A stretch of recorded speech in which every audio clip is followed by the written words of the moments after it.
ڈالروں کی اب یلغار. اب یہاں پر امریکی سرمایہ، وہ ڈالر چاہے مشرق سے آئے چاہے مغرب سے آئے، وہ یہودیوں کا اعلی کار ہے. آپ نے اگر $1 نوٹ کا اگر کبھی نقشہ دیکھا ہو، اس کے اوپر جو سگنیا بنا ہوا ہے، جو نشان ہے، وہ کیا ہے؟ پیرامڈ، احرام مصر. یہ کن کے لیے اہمیت رکھتے ہیں؟ ہزارہا یہودیوں کا خون اور ان کی ہڈیاں ان پیرامڈز کے تلے دبی ہوئی. جب یہ احرام بنائے گئے تھے، یہ یہودی وہاں غلامی کے دور میں تھے، بیگار ان سے لی جا رہی تھی. بڑے بڑے پتھر جب گرتے تھے تو پسنے والے یہودی ہوتے تھے.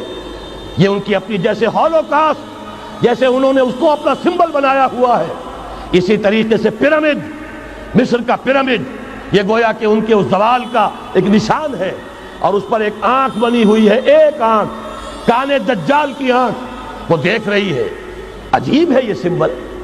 نیچے لکھا ہوا ہے نووس آرڈو سیکلورم، اور یہ در حقیقت 1776 جو نیچے لکھا ہوا ہے وہ رومن حروف کے اندر یہ 1776 ہے، جو میں بتا چکا ہوں آرڈر آف الومناٹی وساپ نے قائم کیا تھا. عام دنیا یہ سمجھتی ہے کہ شاید یہ امریکہ کا یوم آزادی ہے، سن آزادی ہے.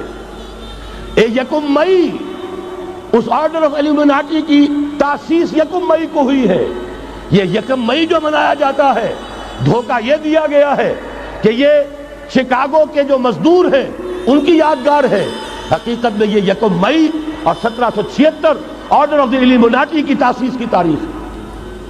ڈالر میرے اس دیش کو ناپاک نہ کرنا.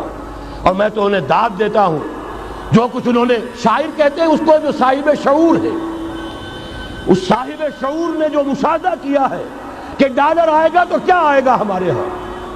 میری تو فکر کے اندر رچ بس گیا ہے.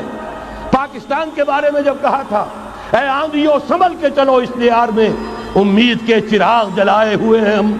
ہماری امیدوں کے چراغ ہے یہ. اسلام کا گہوارہ بننے والی ملک ہے یہ. اس کو ہم نے قائم کیا تھا اسلام کے لیے. یہ آندھیاں نہ چلیں. اس ملک کو ہم نے اسلام کے چراغ جو ہے ہم نے اس میں روشن کیے ہوئے ہیں. اے آندھیوں سنبھل کے چلو اس دیار میں، امید کے چراغ جلائے ہوئے ہیں ہم.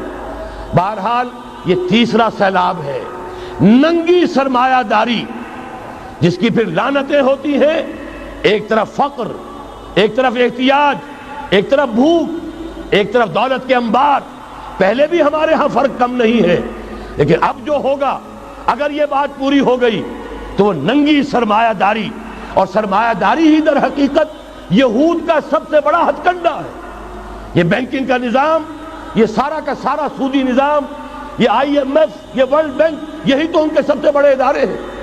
تو واقعہ یہ ہے کہ 3 طرف سے ہم پر حملہ ہو رہا ہے. اور یہ سود کے بارے میں کیا کہا تھا اقبال نے؟ از ربا آخر چمی زائد فتن. اس سود کے ام الخبائث کے پیٹ سے سوائے فتنوں کے اور کیا برآمد ہو سکتا ہے؟ کس نہ داند لذت قرض حسن. کسی کو قرض حسنہ کی لذت یاد نہیں رہی. بغیر سود کے قرض دو. تمہارے پاس فاضل رکھا ہوا ہے، کسی بھائی کو دو کہ وہ اپنی معاشی گاڑی کا پہیہ چلا لے، پھر اصل واپس لے لینا. اگر اتنی ہمت نہیں ہے کہ ان تصدقوا فهو خیر لکم، صدقہ ہی کر دو تو سب سے اچھا ہے. دے ہی ڈالو اپنا فاضل سرمایہ. یسألونک ماذا ينفقون قل العفو. مت رکھو اپنے پاس، یہ گندگی ہے. لیکن اگر بڑے ہی کم ہمت ہو تو کم سے کم قرض حسنہ دو، اپنی اصل رقم واپس لینا.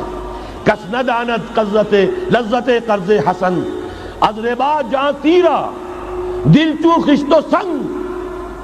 اس لیے کہ سود کے ذریعے سے انسان کے اندر تاریکی پھیل جاتی ہے. دل جو ہے اینٹ کے مانند، پتھر کے مانند سخت ہو جاتا ہے، کٹھور. ثم قست قلوبکم فہی کالحجارۃ او اشد قسوۃ. آدمی درندہ بے دندان و چنگ، اور انسان بغیر اس کے کہ بھیڑیوں والے دانت ہوں اور بھیڑیوں والے پنجے ہوں، بھیڑیا بن جاتا ہے. بہرحال اب کرنے کا کام کیا ہے اس کو سمجھیے. اس پوری صورتحال کا میں نے آپ کے سامنے نقشہ پیش کر دیا. ایک طرف مغرب سے نیو ورلڈ آرڈر، جو جیو ورلڈ آرڈر ہے، اس وقت کی سپریم پاور آن ارتھ، امریکہ کی سرپرستی میں بڑی تیزی کے ساتھ حملہ آور ہے. دوسری طرف وَمَكَرُوا وَمَكَرَ اللَّهُ وَاللَّهُ خَيْرُ الْمَاكِرِينَ۔ اللہ کو پامردی مومن پہ بھروسہ، ابلیس کو یورپ کی مشینوں کا سہارا۔